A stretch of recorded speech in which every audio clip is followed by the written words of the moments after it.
So hello guys, welcome back to my channel. So we're going to talk about break and loops. So ano yung break? So simple yun lang, yung i-stop na lang yung loop. Tapos yung continue is i-skip na lang yung iteration. Like let's say let's say sa iteration 5 kailangan skip mo yung iteration 5. So ibig sabihin kapag print mo yung I, so 1 2 3 4 5, instead na ipiprint niya yung 5, isi-skip na lang. So 1 2 3 4 6. So yun yung ibig purpose ng continue, skip na lang, while yung break is pag nasa certain iteration ka na, let's say 5, doon ka na mag-stop, mag-print or mag-loop. So bigyan ko example. So, disable natin yan. Tapos, gawa tayo script. Tapos, gawa tayo ng while statement. Kuha tayo ng variable 1. While I is greater than or equal 10. Print. So, print I, 1.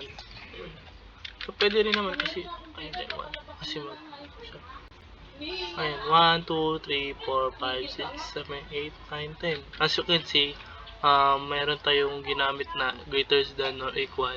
So, ibig sabihin yan, pag greater than, ibig sabihin, 9, 10, 9, 8, 7 is greater,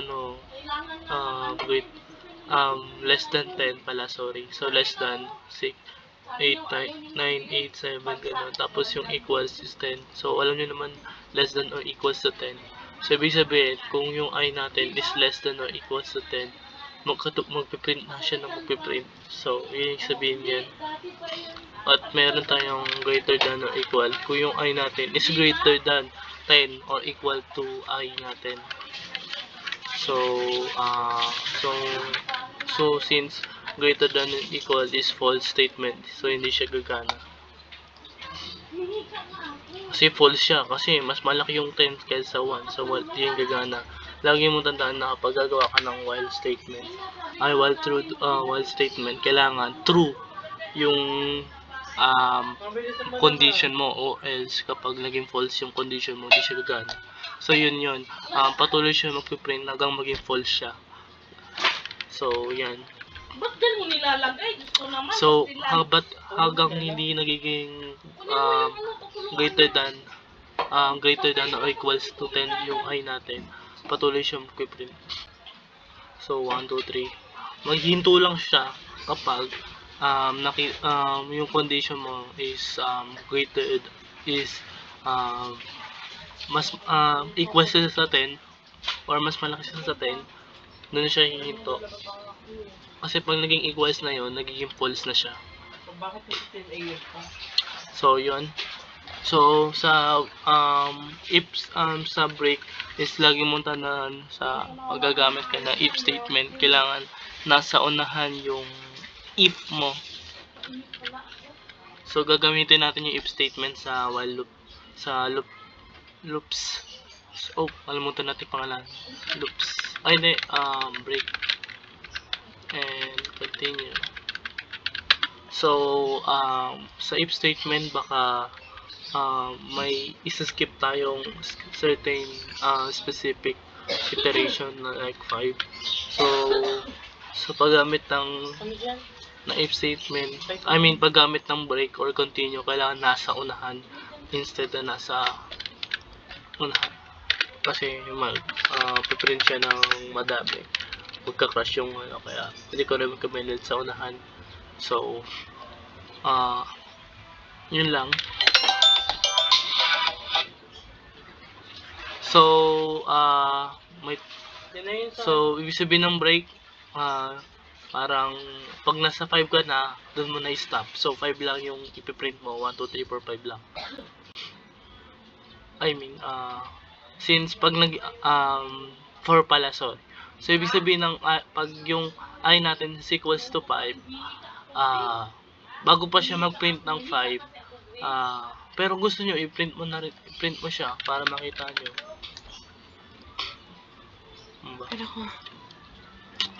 So, pag nasa 5 iteration ka na, doon mo na i-stop um, yung I mo.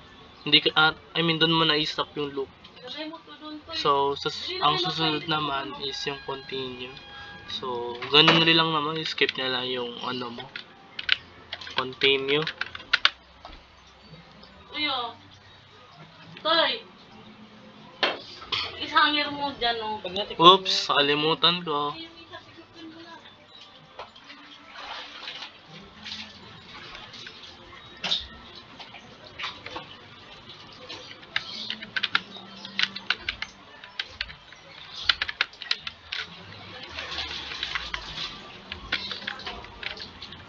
By the way, pag gagawa ka ng itong script exhausted allowed time execution time, exhausted allowed execution time, script timeout, yun yung sabihin na indicate na nag-crash yung server. Yun yung sabihin niya. So, huwag niyong gagawin yung para maiwasan natin yung ganyan, kailangan natin maglagay ng increment. Para kasi, bakit tayo maglalagay ng increment? Kasi, pag yung I natin is equals to 5, mai-stack na siya kasi wala tayong increment sa loob. So iisipin ng while loop statement. So, wala tayong increment dito, so hindi natin ma-skip siya. Kasi pag wala tayong increment dito, iisipin niya na wala tayong increment. I-ignore niya lang yung nasa labas since nasa loob tayo ng if statement na i-stack siya sa I sa 5. So, kailangan natin i-increment para magpatuloy na siya ng pagpatuloy natin. Pero, yung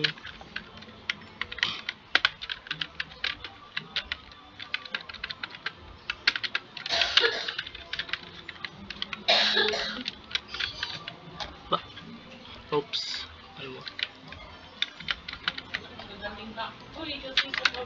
This number is kept. Kita mo? This number is kept. Kasi nga, kailangan natin mag-increment. Kasi, dito kasi sa labas, pag nasa if statement ka na, pag yung 5 natin is equals to 5 na, i-ignore niya tong increment. So, meaning, parang wala na tong visa. Kasi, nasa loob tayo ng if statement. Parang, pag hindi natin nilagyan to ng increment, parang magpatuloy mag-script hanggang mag-crash yung server. Kaya kailangan natin mag-increment dito bago natin skip. So, 1, 2, 3, 4, 5, 6. Instead na 5,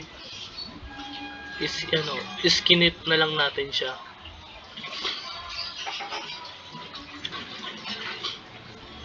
So, yun na ibig sabihin ng continue. So, pwede mo rin naman siya gamitin sa for loops. So, pwede natin magamit to sa range. Gawa tayo na ng range. Ay, wag mo na pala, no. Kasi nga, hindi pa natin natatalakay yung instance kung paano mag-create ng object instance sa game. So, pero kung alam niyo naman yung instance, pero ayoko talaga i-explain talaga ngayon since di natin natatalakay yung instance. So, ayun lang muna siguro. Gagamitin na lang natin yung instance. Ang gagawa tayo ng range pag natalakay ko na yung instance. So, ayun lang muna. Kung may natutunan kayo sa video ito, please leave a like and subscribe. Kung wala, pwede naman kayo ulitin nyo na dito, mag-post kayo muna baka kasi overwhelmed na naman. Ma-overwhelmed kayo. I'm sure na mahirap talaga yung scripting sa kapag mahirap talaga yung scripting kapag nag-aaral kayo for the first time. Pero ako rin, tulad nyo rin ako na nahihirapan sa scripting nung una pa lang, pero natuto rin ako nung nung nagpursige ako mag-aral ng scripting na ganito kasi nahirapan ako nun una pa lang. So, I'm sure naman kung matutunan nyo na rin to kung patuloy lang kayo nag-script kasi yung script kasi di mo kaagad matatandaan lahat yung mga ganito while loop unless kung ipapractice mo yung sarili mo gumawa ng script kasi doon ka natututo sa paggawa ng script pag talagang tinatry mo talaga sa laro in game sa Roblox Studio yung mga natutunan ko doon talaga yung learning kasi hindi lang yung di ka mo talaga matututo kung manonood ka lang tapos wala kang gagawin at matututo ka kung gagawin mo yung mga stuff na yan na mga tinuturo ko sa Roblox Studio. Doon for sure doon kayo matututo sa lahat pag ina-apply niyo yung matututo niyo sa tapos gumagawa kayo ng sarili nyong stuff gamit yung mga natutunan nyo dito sa scripting tutorial. So ayun lang muna yung ko I mean yung motivation ko. Malis ka dyan. Huwag kayo mag-quit sa scripting kasi sa una pa lang yan mahirap pero as you get used to it magiging madali yan for sure. So ayun lang siguro. So gagawa ulit ako ng Roblox tutorial in the next video mamaya. So antabay na lang kayo. So yun lang.